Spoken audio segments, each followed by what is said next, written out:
Question number 11.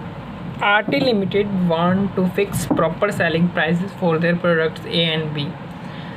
यहाँ पे दो प्रोडक्ट हैं। अभी तक हमने जितने भी क्वेश्चंस किए थे उनमें एक प्रोडक्ट था, लेकिन यहाँ पे दो प्रोडक्ट हैं, product A and product B, which they are newly introducing in the market. Both these products will be manufactured in the department D.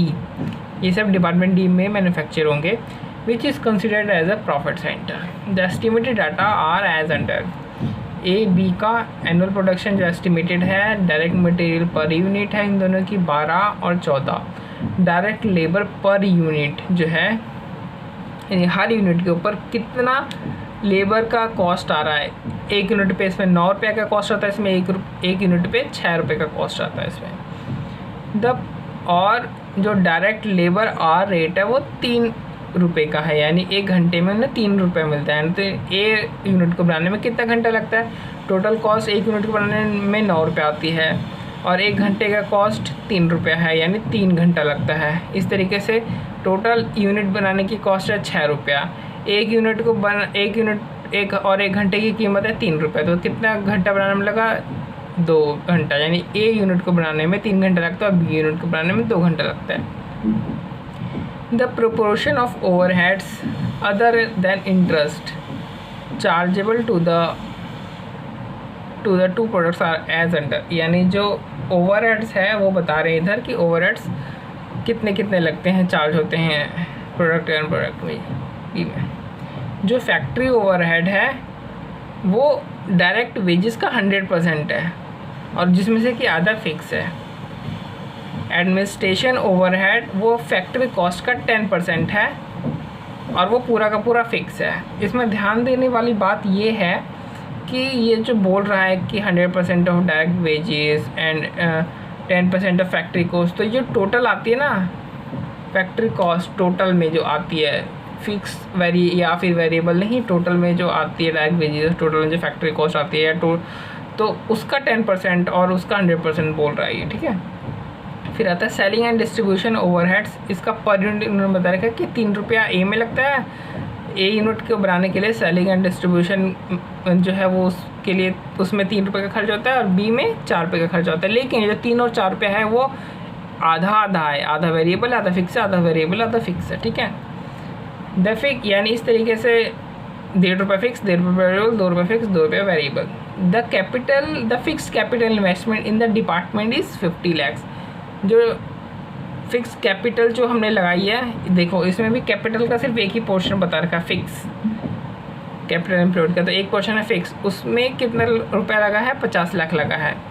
The working capital, अभी इधर कैपिटल का एक और फॉर्म की बात कही गई है, वर्किंग कैपिटल, ठीक है। यानी अभी तक हमें कैपिटल के 2 रूप मिले हैं, फिक्स कैपिटल एक वर्किंग कैपिटल। इन दोनों को मिला देंगे तो हमारा कैपिटल एम्प्लॉयड हो जाएगा। तो अब देखते हैं वर्किंग कैपिटल के बारे में क्या कहता है आगे। The working capital requirement is equivalent to 6 months stock of cost of sales of both the products. Cost of sales का दूसरा हम शब्दों में कह सकते हैं इसको टोटल कॉस्ट, यानी the working capital requirement is equivalent to 6 months total cost of both the products। यानी प्रोडक्ट A प्रोडक्ट B का जो टोटल कॉस्ट आ रहा है, इन दोनों का जो सम है, यानी total cost of product A plus total cost of product B, जो भी आ रहा है, जो 12 महीने का है वो जो भी आएगा, क्योंकि इसमें एनुअल है ये चीज़, तो जो भी आ रहा है उसको हम 12 महीने का, तो जो 6 महीने का है सिर्फ वही वर्किंग कैपिटल को रिप्रेजेंट करता है। यानी हम डिवाइड बाय 2 कर देंगे तो वर्किंग कैपिटल को शो करेगा, क्योंकि 12/6 क्या होता है, डिवाइड 2 होता है, तो 2 से डिवाइड कर देंगे। For this project, a term loan amounting to 40 lakhs has been obtained from the financial institutions। और इस काम के लिए एक टर्म लोन लिया गया है 40 लाख रुपए का, जिसके ऊपर इंटरेस्ट रेट है 14% की पर एनम, और 15% of the working capital needs are met by bank borrowing carrying interest at 18% per annum. और बैंक से एक और बोरिंग ली गई है जो कि क्या है, 50 जो वर्किंग कैपिटल का 50% है, और उसके ऊपर इंटरेस्ट रेट कितनी लग रही है? 18% की उसके ऊपर इंटरेस्ट रेट लग गई है। The department is expected to give a return of 20% on its capital employed. जो डिपार्टमेंट है वो चाहता है कि उसको 20% का कैपिटल पे एक एम्प्लॉयड पोर्शन पे 20% का रिटर्न मिले उसको। और क्या अभी हमने देखा कैपिटल एम्प्लॉयड के दो रूप देखे हमने, फिक्स कैपिटल और वर्किंग कैपिटल, यानी इन दोनों को जब हम प्लस कर देंगे तो हमारा कैपिटल एम्प्लॉयड आ जाएगा। हाँ मुझे नहीं पता है, उमा को पता है, उमा को पता है। रिक्वायर्ड अर्नव से पूछो। Required A fix the selling prices of products A and B such that the contribution per direct labor hour is the same for both the products।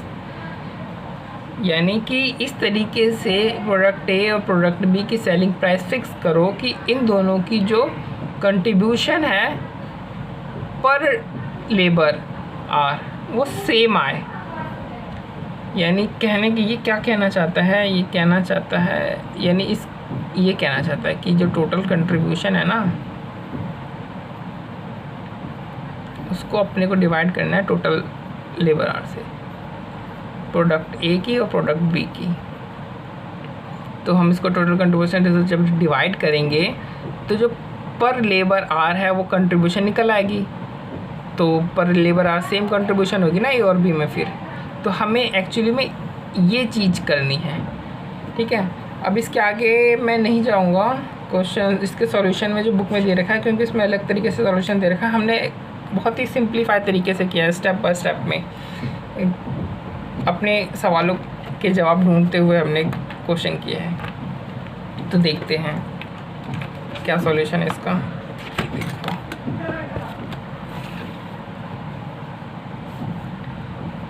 हमें ये ढूंढना है total contribution by total levers R. Total levers R हमें पता ही है, पहले में 3 लग रहे हैं, दूसरे में 2 लग रहे हैं, पर यूनिट निकाल लिया तो टोटल लेवर्स आर आ गए। अब हमें निकालना है टोटल कंट्रीब्यूशन।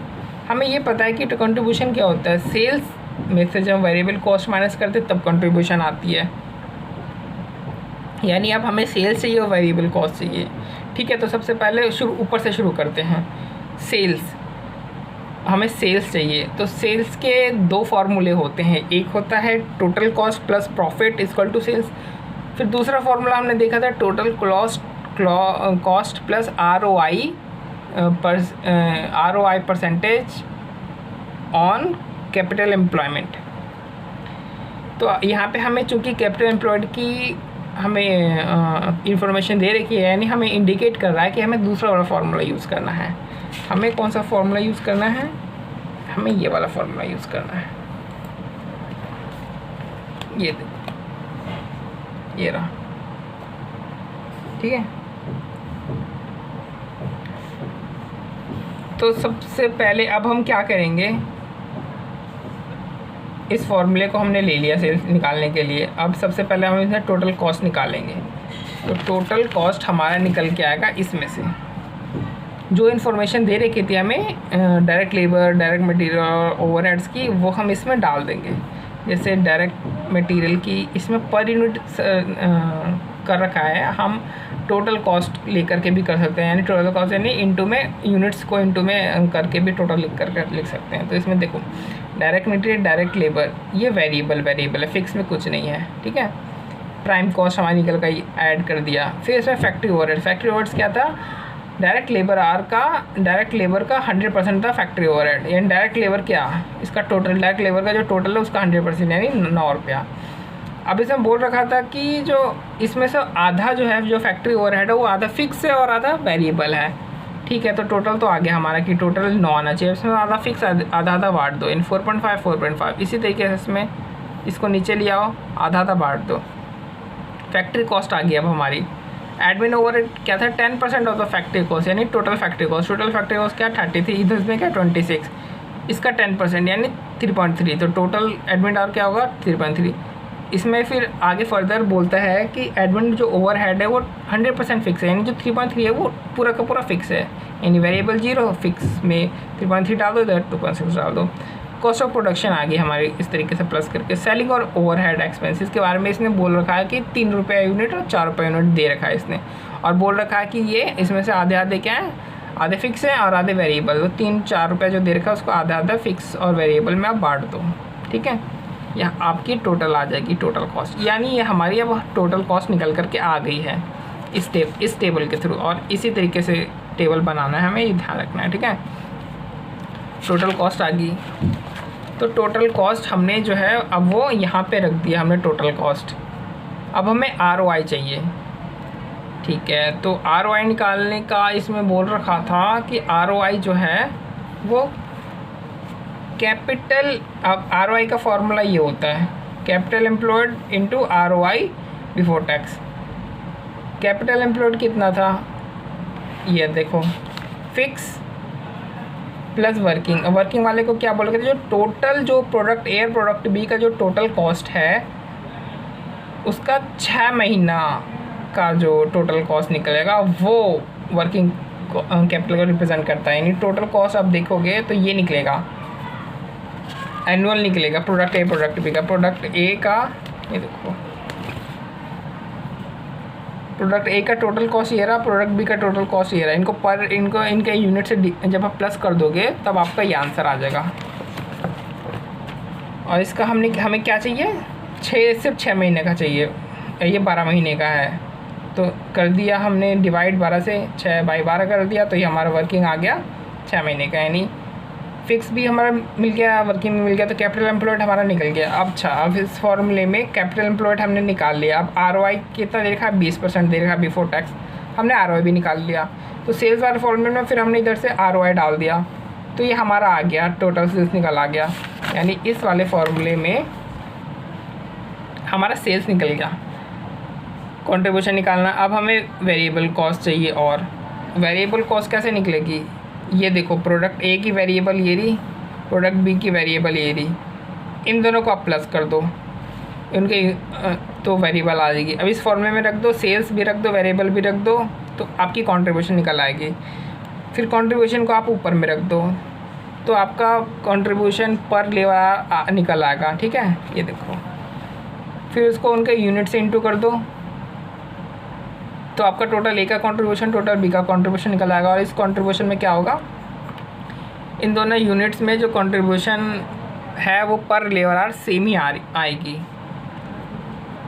अब हमने क्वेश्चन में बोला था कि इस तरीके से सेलिंग प्राइस को फिक्स करना है कि उनकी जो कंट्रीब्यूशन पर लेवल सेम आ जाए, ठीक है। तो कंट्रीब्यूशन पर लेवल हमने सेम कर दिया, उनकी हमें सेल प्राइस भी तो निकालनी है ना। तो देखो ये क्या होता है, हमने अभी फॉर्मूला देखा था,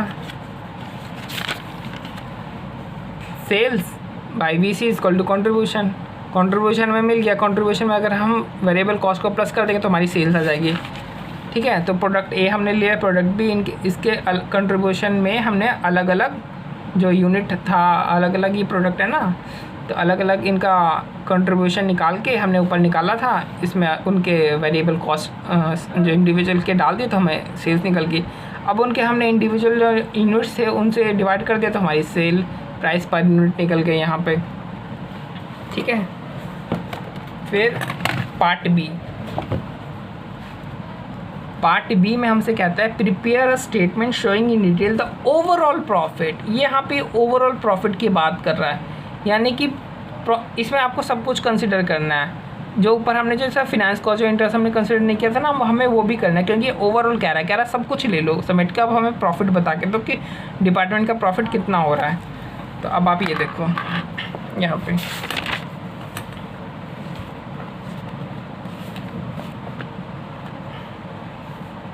over product A product B total sales हमें इंडिविजुअली हमने अभी पीछे देखा ही था, उसी तरीके से कंट्रीब्यूशन भी हमने कंट्रीब्यूशन करा तो हमने पीछे देख ही लिया था। फिक्स कॉस्ट वो टेबल में से उठा लेंगे आगे। फिर टोटल में से जो इंटरेस्ट है वो तो हम इसमें नहीं बांट सकते ना कि इसमें कितना हमें नहीं पता है। तो जो इंटरेस्ट ऑन टर्म लोन है जो 14% का था वो टोटल ये रहा हमारा, टोटल वाले कॉलम में डालेंगे। Working capital loan, working capital तो हमें पता ही कितनी है, वर्किंग कैपिटल कितनी थी, इतनी थी ना वर्किंग कैपिटल। इसका 50% हमने लोन लिया था वर्किंग कैपिटल का और 18% के हिसाब से, तो टोटल वाले कॉलम में इस इंटरेस्ट को भी आप लेस कर दो तो आपका टोटल प्रॉफिट निकल आएगा। यही है क्वेश्चन पूरा।